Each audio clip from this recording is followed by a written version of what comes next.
Hey guys, so this is a little bit of a bonus video for you. We will have gone through how to create this in the tutorial just passed.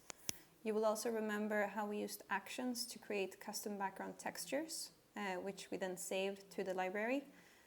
The last time, just after we finished the video, I also saved this lovely piece of background color into my library, so I have that if I would like to use it again. I just want to show you how you can actually combine using the pattern with the color. Normally I would apply just a solid color over the pattern and then overlay the pattern to that, but it's also really nice when you do that with something that looks a bit like this.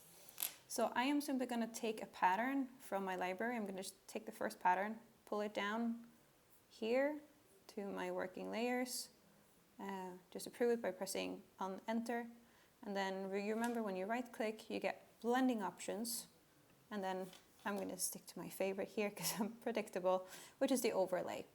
Just press OK, and that gives such a beautiful effect.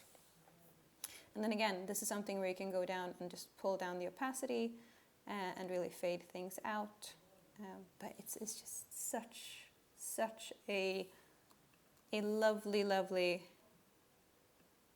thing that you can do. And I think that you guys might appreciate this. So yeah, this is your little bonus. I'll pull this back up because I really like this colorful. Yeah, play around with that and see what you like.